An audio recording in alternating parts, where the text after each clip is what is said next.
Yes. Assalamualaikum warahmatullahi wabarakatuh.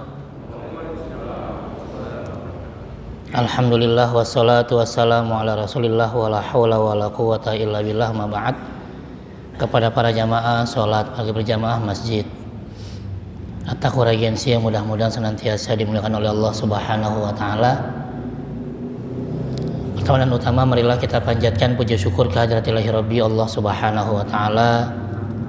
Kemudian salawat serta salam tak lupa kita haturkan kepada baginda Rasulullah sallallahu alaihi wasallam, juga kepada keluarganya, para sahabat, dan kepada seluruh umatnya yang senantiasa istiqomah dalam menjalankan ajaran-ajarannya, dan mudah-mudahan termasuk kita di dalamnya. Para jamaah wallahi wa rasulih, tak lupa, tak bosan saya ingatkan ya tentang nama-nama yang menjadi hal yang lumrah dalam kajian fikih, itu dari yang namanya syarat, kemudian juga rukun. Biar nggak lupa ya, ini kewajiban sebelum sholat namanya syarat, kewajiban ya di dalam sholat namanya rukun. Jangan salah ya. Kemudian nanti ada yang sunnahnya, nanti juga dibagi tiga. Ada yang sunnah sebelum sholat, ada yang di dalam sholat, ada yang setelah sholat. Ya, untuk yang sebelum sholat sudah kita bahas. Apa sunnahnya sebelum sholat? Azan, iqomat, dan pakai sutrah atau pembatas. Ya, ini walaupun penting tapi menempati dalam tataran sunnah sebelum sholat. Ya, sehingga kita nggak azan langsung sholat sah, kita nggak qomat langsung sholat sah, kita sholat nggak pakai sutrah pun tetap sah karena dia sunnah, nggak wajib. Ya, jadi jangan sampai nanti yang sunnah dipaksa-paksa jadi wajib atau sebaliknya. Sedangkan syarat ini yang paling penting. Ya, karena ini adalah kewajiban sebelum sholat, mulai dari syarat wajib yaitu Islam, balik, kemudian berakal, sehat, lalu suci dari haid dan nifas. Ya, ini harus kita pahami. Sehingga kalau ada yang kurang-kurang, oh berarti dia nggak wajib. Kenapa dia nggak sholat? Oh iya belum balik. Kenapa dia nggak sholat? Maaf, gila misalnya, karena nggak berakal sehat dan seterusnya. Gitu ya. Baru nanti kemudian yang berikutnya syarat sah. Ini juga jangan sampai lupa. Kadang pengen buru-buru sholat, ternyata syarat sahnya belum siap. Apa tuh syarat sahnya? Ayo. Ya, suci dari hadas kecil, wudu. Apalagi suci dari hadas besar, mandi wajib atau mandi janabah. Apalagi suci dari najis di badan, pakaian, dan tempat sholat. Ya, kadang-kadang yang kelewat nih, wah banjir gimana nih, pakaian kita kena air, lihat airnya gimana. Kalau airnya nggak berbau najis nggak masalah, tapi kalau airnya berbau najis ya berarti dibersihkan dulu. Ya, jangan sampai hal-hal yang kecil justru bikin kita nggak sah sholatnya. Baru kemudian nanti menutup aurat, dicek mau sholat yang pakai sarung bolong nggak pahanya, takutnya ada bekas rokok misalnya. Ya, karena itu kan tempat aurat. Apalagi menghadap kiblat. Ya, walaupun ini nggak pas-pas banget ya, minimal jangan sampai parah salahnya. Baru yang terakhir sudah masuk waktu sholat. Nah ini jangan sampai salah. Jangan semangat sholat maghribnya jam 5:30 ya belum masuk. Ya. Ini yang namanya syarat atau kewajiban sebelum sholat. Ready semua nih, sudah siap. Oke, baru kita masuk pas mau sholat. Nah, masuklah rukun kewajiban di dalam sholat. Kemarin sudah kita bahas ada 3 rukun utama yang jangan sampai kelewat, ya, yaitu berdiri plus takbir atau membaca Allahu Akbar plus niat atau menyengaja di dalam hati. Ini yang kadang-kadang kita lupa,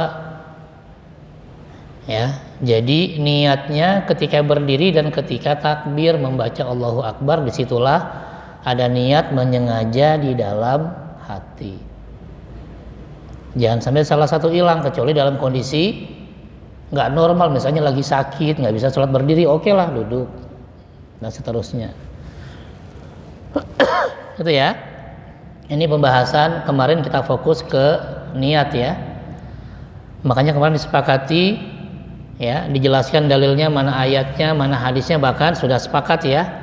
Ulama sepakat tentang wajibnya niat untuk ibadah. Ya kan kemarin ya. Jadi sudah sepakat nih. Dan juga sepakat apalagi? Dan letaknya di dalam hati. Udah. Baru nanti ketika diucapkan tidak diucapkan, nanti disitulah beda pendapat. Tapi ulama sepakat bahwa kalau mau ibadah itu harus niat, dan niat letaknya di dalam hati. Cuma ketika sholat tadi poinnya 3 ini, ya. Ketika berdiri benar-benar sudah berdiri, dan ketika takbir disitulah kita menyengaja melakukan sholat apa di dalam hati. Oke ya. Ada pertanyaan sebelum saya lanjutkan? Silahkan. Ya, monggo Pak Haji.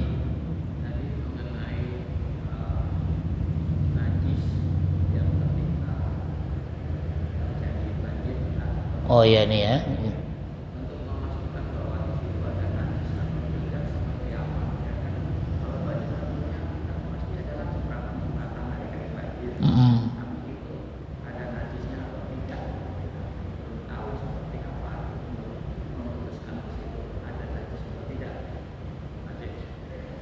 Oke, gimana nih pertanyaannya, luar biasa. Memastikan najis ketika banjir. Ya, ada yang lain? Silakan.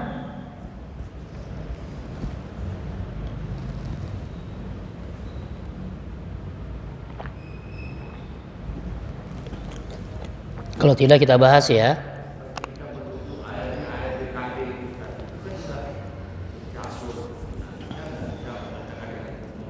Wudu dengan air BKT. Gak apa-apa kan, tinggal catat aja dulu.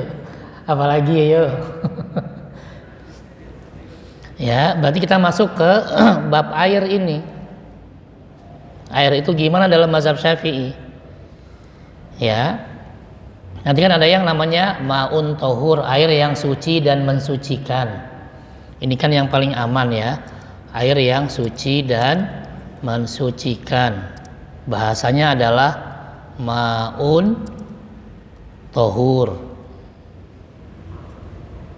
Ya, suci dan mensucikan. Suci maksudnya dia nggak najis dan bisa dipakai untuk bersuci, dipakai wudu dan mandi wajib. Ya, secara gampangnya adalah air asli itu yang suci mensucikan. Yang mana?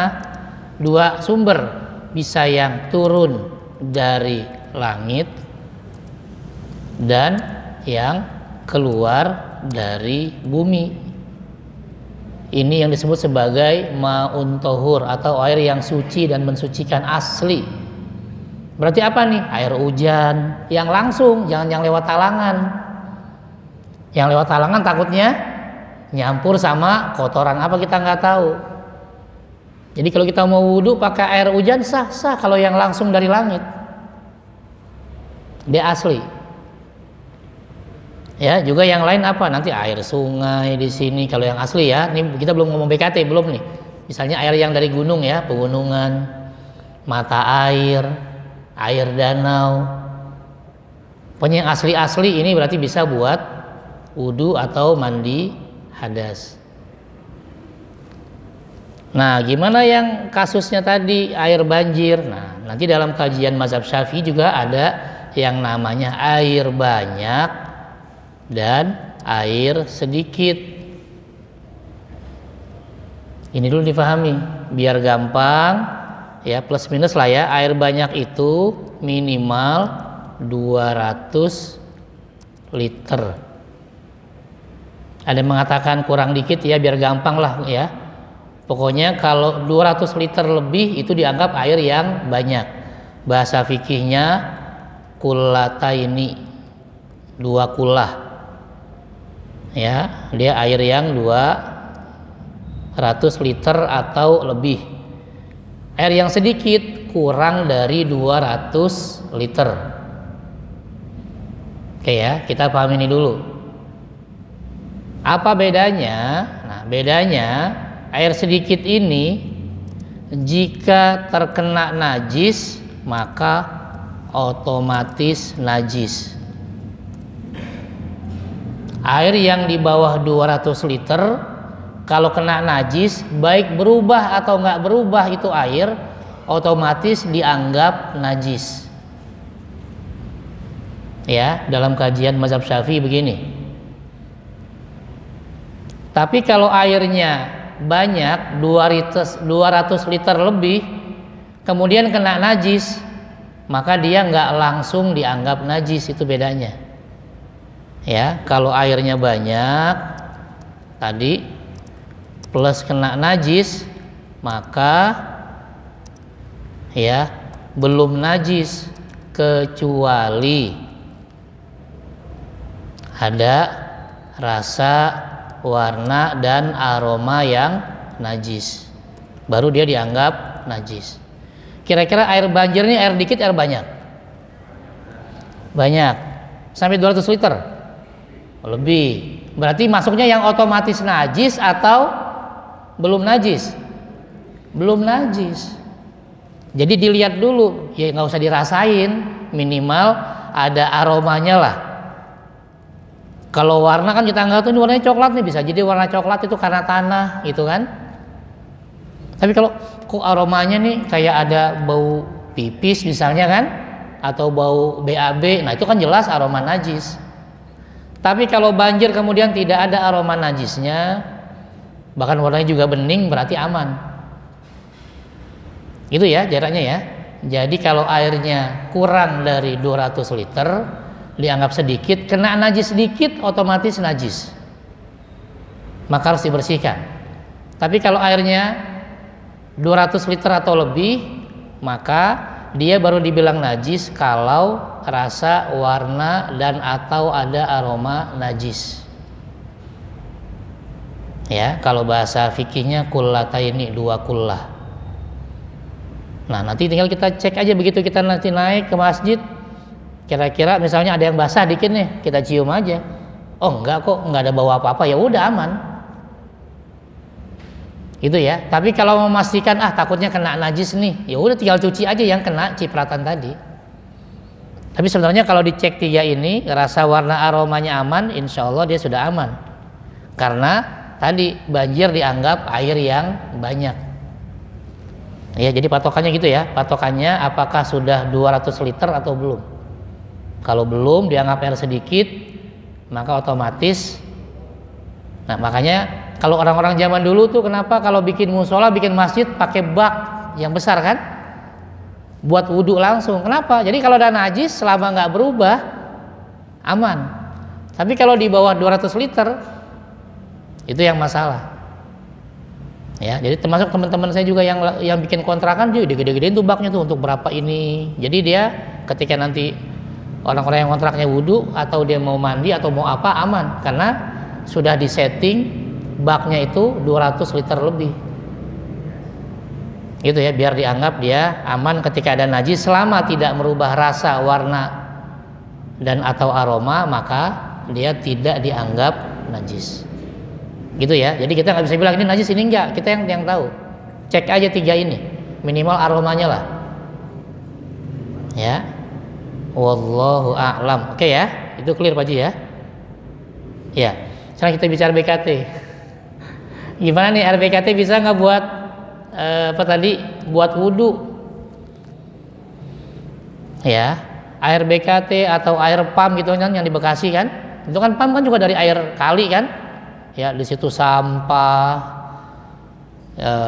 kotoran semua masuk, kemudian dibersihkan. Nah, ketika ada proses pembersihan, ya, dan proses pembersihannya tadi bisa menghilangkan sama yang tadi, rasa, warna dan aroma najis, maka dia dianggap suci lagi.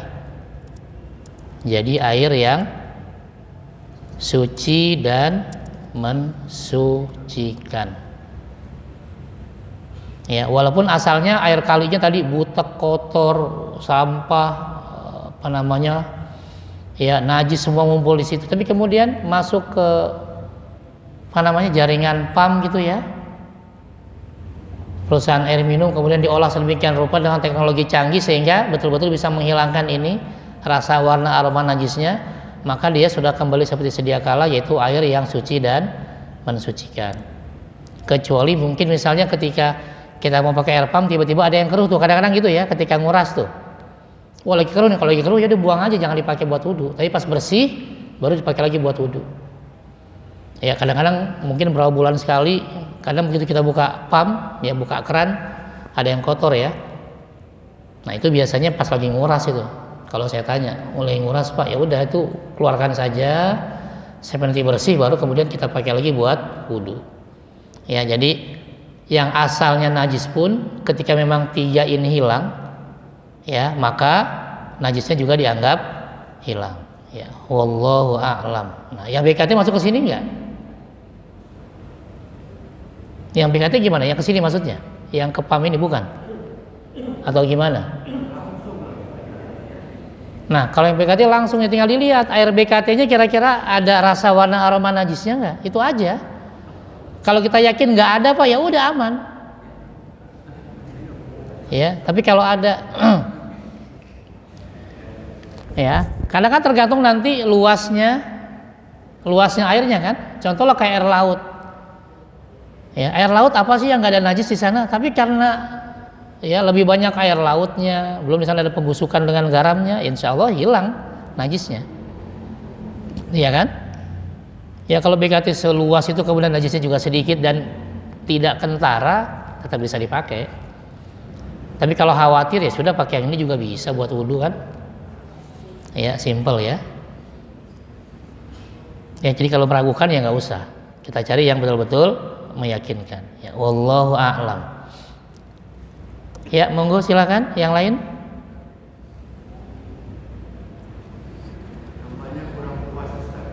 Iya silakan. Ini kan kita ini kan di perumahan ya. Takdirkan mati lampu Ustaz, mau masuk masjid, air sedengkul. Apakah kita boleh langsung ambil air wudhunya? Kita ke masjid, fasilitas mati, semua mati, di rumah kita pun mati. Jadi mau tidak mau kita berwudhu apa yang ada air. Sedangkan itu kita sudah tahu bahwa di situ sudah campur aduk segalanya yang ya binatang halal dan tidak halal.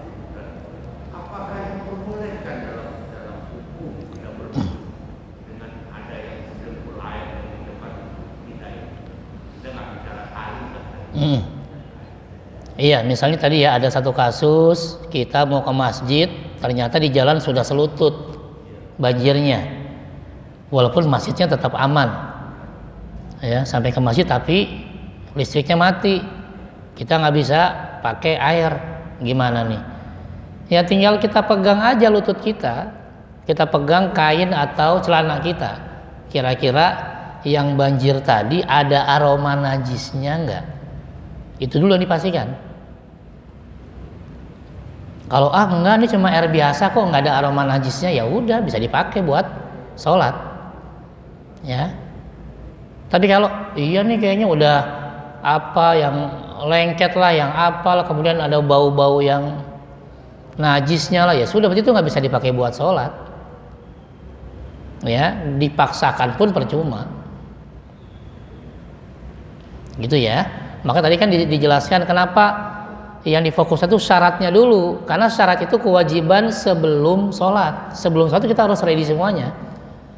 Ya, suci, sudah yakin kita sudah wudhu, kalau hadas besar sudah yakin sudah mandi, sudah yakin badan, pakaian dan tempat sholat kita itu sudah tidak ada najisnya, sudah tutup aurat, ya, sudah menghadap kiblat, dan sudah masuk waktu sholat. Kalau ada yang kurang-kurang ya disiapkan semuanya dulu, jangan buru-buru sholat, karena syarat adalah kewajiban sebelum sholat. Udah oke semua, barulah kita mulai sholat. Ada yang nggak bisa, nggak bisa nih Pak Ustadz, ternyata nih apa misalnya banjirnya sih sebenarnya nggak bikin najis, tapi mau wudhu nggak ada air, gimana? Ya cari aja yang segini. Cuma kalau sudah yang segini, wudhunya jangan yang 3 kali 3 kali, ambil aja yang minimalis. Udah tahu segini, ininya kumur-kumur, enggak. Nanti ada hadis Nabi yang mengatakan tawaddu kama amarakallah, berwudulah seperti perintah Allah. Perintah Allah kan wudunya cuma sederhana, ya kan? Cuci muka sekali, tangan sampai siku sekali, kemudian sebagian kepala sekali, sama kaki sampai mata kaki sekali, itu aja. Itu pun sudah sah. Ya, itu pun sudah sah. Nah, kemarin pas saya berangkat umroh debat itu di pesawat, gimana nih? Saya bawa yang kecil sini semprotan. Udah, yang liatin ngapain Pak? Wudu. Kok wudu? Iya, semprotan. Yang lain pada megang-megang kursi pesawat, saya bilang di mana debunya? Semprot begini aja udah selesai. Terus tangan saya semprotin aja, nggak ada yang netes, malah aman. Ya, kebetulan pakai Saudi Airlines juga di belakang ada 3 seat yang dikosongkan jadi musola, aman, bisa buat sholat, bisa berdiri. Ada lagi penunjuk arah kiblatnya, alhamdulillah. Ya, bolak-balik sholat saya bisa sholat berdiri, bisa berjamaah, ya, bisa jamak juga, bisa qashar juga. Ya, dipermudah. Dan saya masih nggak yakin ketika sampai di sana, sampai di Mekah debat, saya bilang nggak bisa. Saya nggak cocok dengan bahasa tayamum karena air ada. Hah? Kan tadi saya bilang bawa semprotan kecil, saya bawa semprotan kecil. Akhirnya semprotan saya dipakai, pada minjem akhirnya. Udah. Atau bawa ini bisa buat 2-3 orang kok.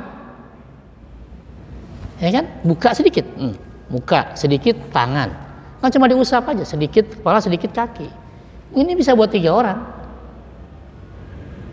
Ya kan? Justru yang saya khawatir ketika tayamum, dasar tayamumnya apa? Kan dasar tayamum satu, nggak ada air. Apakah di pesawat nggak ada air? Ada. Apakah di pesawat tidak bisa menggunakan air? Bisa. Terus apa lagi? Dan kita punya ini yang kecil kan pasti dikasih ini. Ya udah tinggal ke toilet bawa ini, begitu duduk baru. Oke lah, tidak semua pesawat ada musolanya kita bisa sholat duduk. Yang saya pikirkan bukan sholatnya, ya, tapi wudunya bagaimana. Kalau begini bisa tinggal tuang aja, atau tadi disemprot-semprot aja, ya. Dan saya lebih nyaman, alhamdulillah. Ini malah kepake juga, ya. Terakhir akhirnya teman saya yang debat-debat, ujung-ujungnya begitu pulang, masih ada nggak semprotannya? Ada, udah dia pakai. Iya, karena orang ada air kok. Alasan tayamumnya apa? Nggak ada. Ya, kalau tapi kan nanti kan ngantri di toilet, yang nyuruh ke toilet siapa? Ke toilet bawa air segini aja, isi air selesai. Masing-masing duduk di bangkunya masing-masing, bisa wudhu. Teknis lah ya, teknis. Bisa nggak bisa itu urusan belakangan, tapi maksud saya selama kita bisa pakai air, ada air dan bisa menggunakan air, maka alasan tayamum itu nggak memungkinkan, malah takutnya nggak sah, ya kan? Karena tayamum itu artinya adalah bersuci dalam kondisi darurat, ya. Makanya walaupun kita nggak batal wudhunya, satu tayamum itu khusus untuk satu kali sholat wajib. Batal nggak batal, tiap mau sholat wajib harus tayamum. Harus tayamum. Ya, karena dia sifatnya darurat. Pak, saya dari maghrib ke isya nggak batal, tapi nggak ada air, ya tayamum tetap tayamum lagi. Ya, yang mengatakan nggak batal cuma mazhab Hanafi, tapi 3 mazhab yang lain mengatakan tetap satu kali tayamum untuk satu kali sholat wajib. Gitu ya. Jadi kondisi yang tadi, kondisi Pak Haji, dicek saja dulu yang tadi sampai selutut, kira-kira airnya aromanya bermasalah nggak. Kalau aromanya aman, bisa dipakai buat sholat, tinggal cari wudhunya saja. Ya, saya bilang wudhu itu nggak harus yang full kayak Nabi. Ketika memang airnya terbatas, maka kita bisa cukup wudhu seperti yang diajarkan oleh Allah dalam surat kelima Al-Maidah ayat 6, cukup satu kali wajah, tangan, kepala dan kaki. Ya, wallahu a'lam. Iya. Kalau pendapat Pak Ustaz tadi mengenai soal pesawat, kenapa tidak seragam para ustaz menyampaikan seperti itu? Dengan syaratnya orang bertayamum itu adalah tidak ada air. Nah, sedangkan di pesawat, kenapa tidak ada keseragaman dalam penyampaian secara hukum fikih? Berbeda-beda. Ustaz, oke, saya bisa terima. Tapi kadang-kadang bertayamum dia oke, bertayamum ini pesawat itu kalau mereka begini semua. Nah, kenapa ini hukum ini tidak disampaikan? Ada apa sebenarnya? Kok berbeda-beda?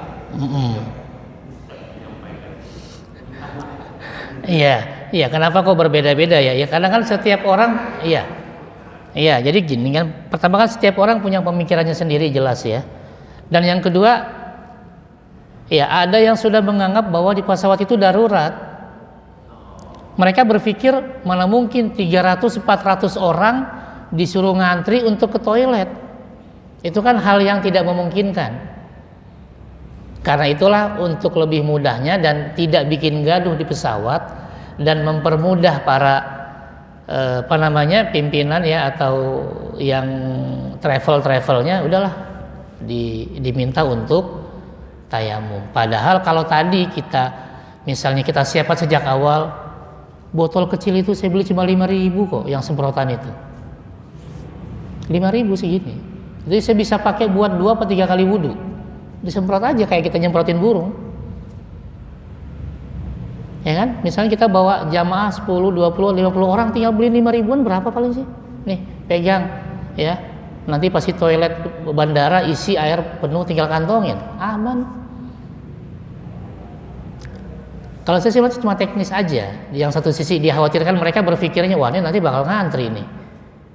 Sementara kan memang ya toilet pesawat kan sempitnya kayak apaan tahu kan? Ya, jadi nggak dimungkinkan buat wudhu. Maka saya bilang wudhunya tetap di tempat duduk, pakai tadi ya, entah air mineral gelas atau pakai semprotan, udah dengan tenang bisa wudhu, nggak ada masalah. Mungkin tidak berpikir sampai ke sana kalau saya berpikirnya. Mereka berpikirnya ini harus ngantri, ini ke toilet satu, belum ntar begitu ngantri ada lagi yang kebelet. Iya, nggak sampai. Tapi kalau kita wudhunya tadi tetap di tempat duduk, bawa air mineral, udah duduk manis bisa, apa susahnya? Ya kan? Tinggal dibimbing sama pembimbingnya, ayo sekarang buka air mineralnya gitu kan. Baca bismillah, cuci muka, atau ketika manasik diajarkan. Iya.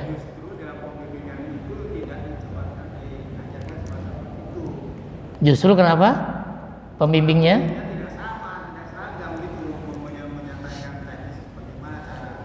Iya. Ya saya nggak menyalahkan ya kan, saya juga nggak tahu nih apakah pembimbingnya juga memahami fikih secara detail atau tidak. Bukan nggak paham iya, tapi paham secara detail nggak? Gitu, kadang-kadang kan paham iya, tapi ditanya detailnya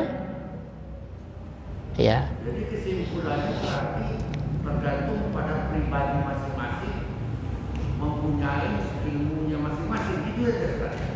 Iya, cuma kan gini, betul. Tapi kan sebenarnya pembimbing itu dia yang memfasilitasi dan dia yang mengajarkan.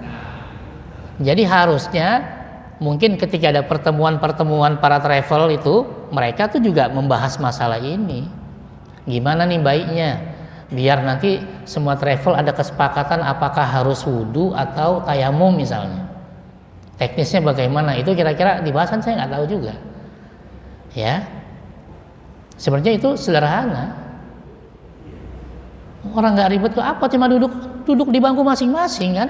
Bukan ngantri di toilet. Tapi kalau berpikirnya ngantri di toilet ya iya jelas pasti panjang dan nggak memungkinkan.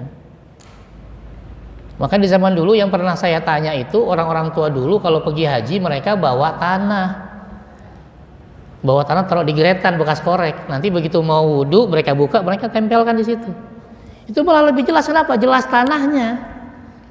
Kalau di pesawat tanahnya tanah apa? Kan begitu kita keluar kan di vakum tuh pesawat, bersih. Lalu debunya dari mana? Ya, seandainya bisa tayamum, debunya debu apa?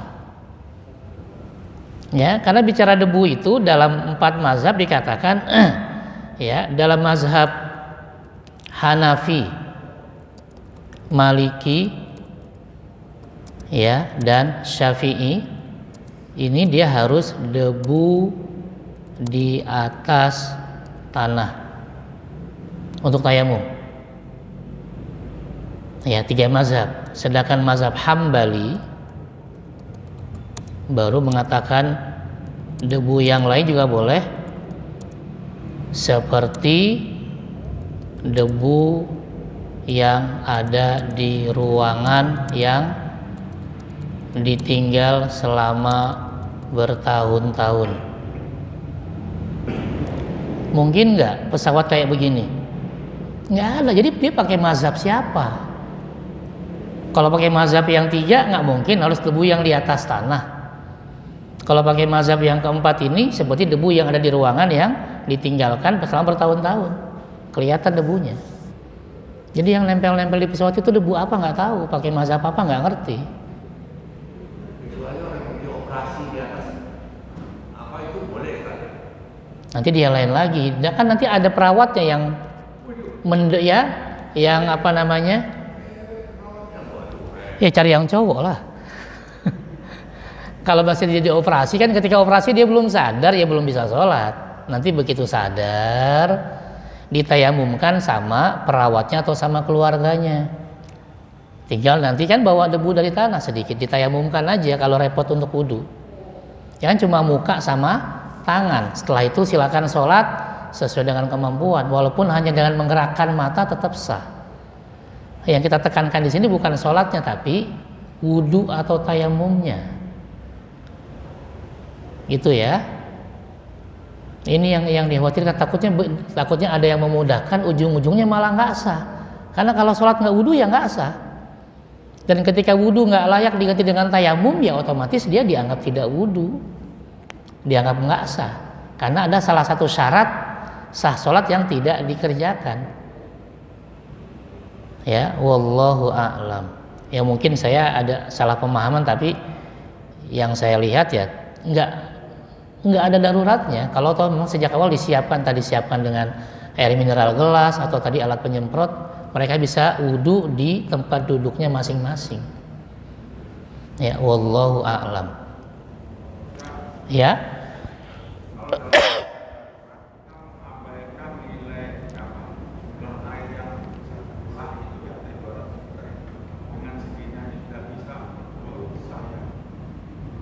Kenapa Pak? Maaf. Dalam keadaan darurat seperti pesawat, kita wudu dengan air yang tidak satu sah ya. Iya.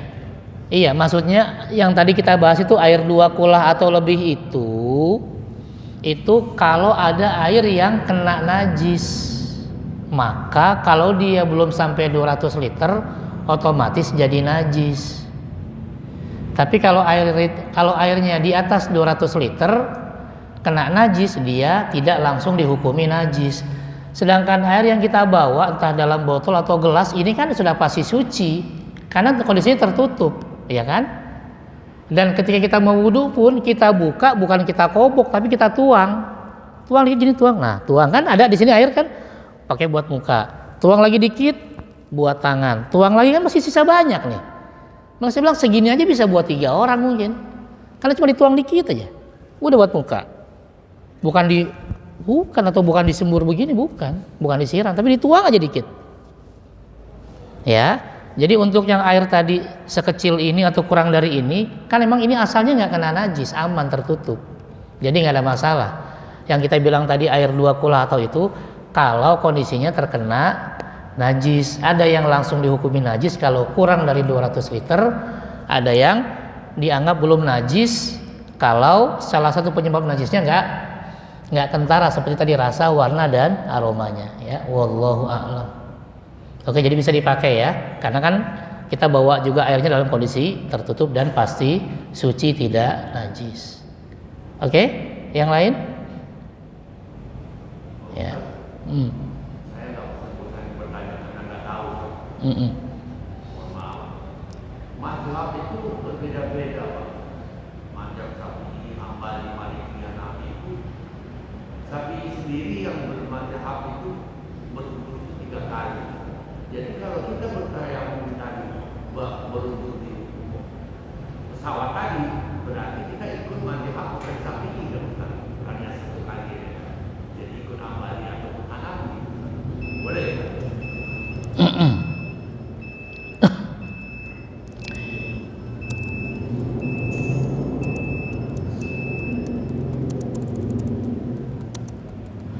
Mazhab itu sebenarnya pilihan, ya. Kenapa? Terkadang Rasul ketika memberikan contoh lebih dari 1. Disinilah ulama mazhab dia harus memilih contoh ketika bicara tentang apakah baca basmalah dikeraskan ketika membaca Al-Fatihah dalam sholat. Rasul memberikan contohnya banyak. Ada yang contohnya dikeraskan, ya. Ini yang diambil oleh mazhab Syafi'i. Ada yang dilirihkan. Ini yang diambil oleh mazhab muridnya Hambali. Ada yang tidak dibaca. Ini yang diambil oleh Hanafi dan Maliki. 3-tiganya ini dicontohkan oleh Rasul. Rasul pernah baca Fatihah bismillahnya keras, pernah baca Fatihah bismillahnya pelan, pernah baca Fatihah langsung alhamdulillah nggak pakai bismillah.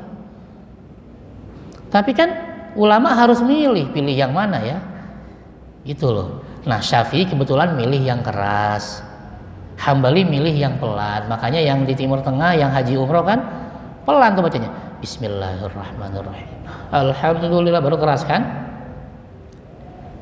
Jadi karena Rasul memberikan contoh lebih dari 1, ya, dan para ulama kan terkadang nggak mungkin ngasih contoh 3-tiganya, nanti bingung umatnya, udahlah ambil ini aja, ya. Tapi juga tetap tidak menyalahkan yang lain. Makanya nanti begitu nanti ada imam, dia mau dikeraskan bismillahnya, mau dipelankan atau tidak dibaca bismillahnya, tetap kita jadi makmum sah. Karena semuanya mencontoh Rasul. Nah, bicara tadi yang masalah wudhu, itu semua juga setuju bahwa rukun itu cuma 1 bukan 3. 3 itu sunnah. Ya, berwudhu dengan 3 kali itu sunnah, bukan rukun. Yang rukun itu 1. Tetap.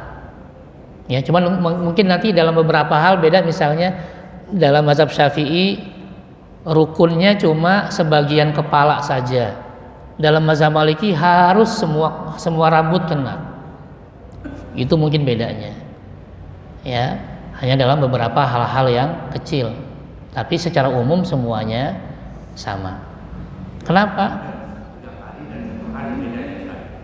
Yang 3 kali 1 kali semua sama, 3 kali itu dianggap sunnah bukan wajib.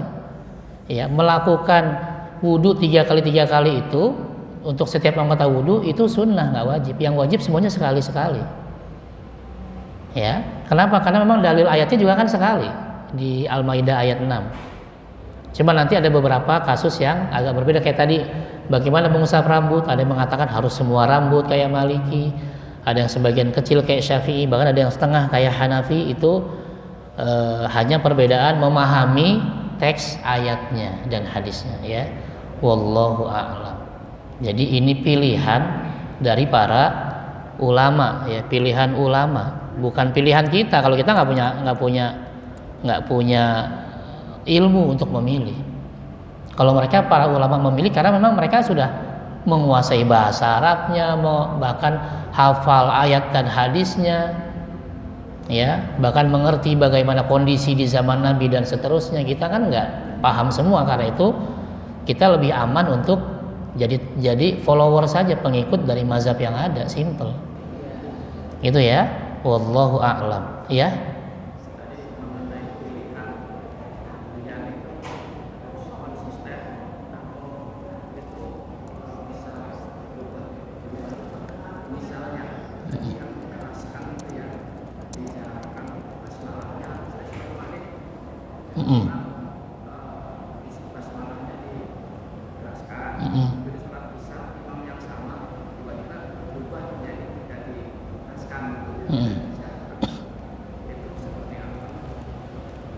Iya, pertama memang ketika kita diminta untuk memilih salah satu mazhab, ya kita diminta konsisten, karena kan kita nggak harus belajar semua mazhab.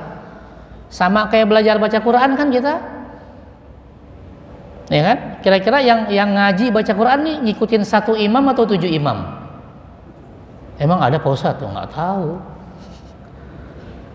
Ya, kalau bicara mazhab cuma 4, baca Quran ada 7, bahkan ada yang mengatakan 10.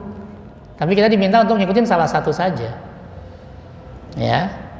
Jadi kita pikirannya fokus udah, karena kan kita cuma follower, pengikut. Ibarat sekolah, ya udahlah apa kata guru kita ikutin aja, kita nggak pusing, ya. Nah, terus gimana kondisinya kalau kita makmum? Nanti imam yang maghrib dikerasin bismillahnya, imam yang isya dipelanin, imam yang subuh bahkan nggak kedengeran bismillahnya. Kalau makmum kita tidak punya pilihan memilih. Karena kata Nabi, innama ju'ilal imamu liyutamma bihi. Imam ditunjuk, dipilih untuk diikuti. Kita nggak boleh, imam ntar bismillahnya kerasin, ya nggak bisa. Atau imam bismillahnya dipelanin, ya nggak bisa. Udah, kalau kita jadi makmum, kita siap-siap ngikut imam, udah itu aja, titik. Imam mau gimana kegayanya udah ikutin aja. Imam mau kunut kita tinggal amin, imam nggak kunut kita tinggal sujud bareng gitu. Ya, kenapa? Karena kita makmum, kita hanya pengikut. Ya, cuma memang kalau ditanya sebaiknya gimana, ya sebaiknya konsisten gitu. Terus bisa konsisten? Bisa kalau kita sholat sendirian. Misalnya kita sholat sunnah, saya biasa pakai Syafi'ah, bismillahnya dikeraskan, ya dikeraskan. Ya, tapi kalau orang lain kan kita nggak bisa memaksakan dia untuk ngikutin maunya kita. Ya, jadi kalau makmum tugas kita hanya mengikuti imam. Dan semuanya tadi saya jelaskan, semuanya baik yang dikeraskan, yang dipelankan maupun yang tidak dibaca, itu ada contohnya dari Nabi semuanya. Cuma tadi para ulama mazhab dia harus memilih salah satu, gitu ya, sambil juga tidak menyalahkan yang lain. Wallahu a'lam. Oke? Iya.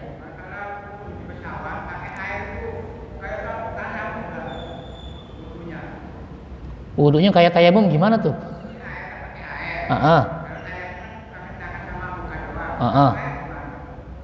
Ya airnya biasa kayak wudu. Iya. Kan kakinya cuma sampai mata kaki. Ya, ketika wudu, iya. Jadi ketika wudu di pesawat, pertama di surat Al-Maidah ayat 6 cuma 4 yang diminta, Pak Haji. Ya. Alladzina amanu idza qumtum ila shalah faghsilu wujuhakum. Pertama cuci mukanya. Udah, tuang dikit nih air, tuang, cuci muka. Sekali aja. Dah. Selesai kan? Wa aydiyakum ilal marafiq. Tuang lagi mungkin yang kiri dulu karena buat yang kanan. Selesai. Gantian kanan.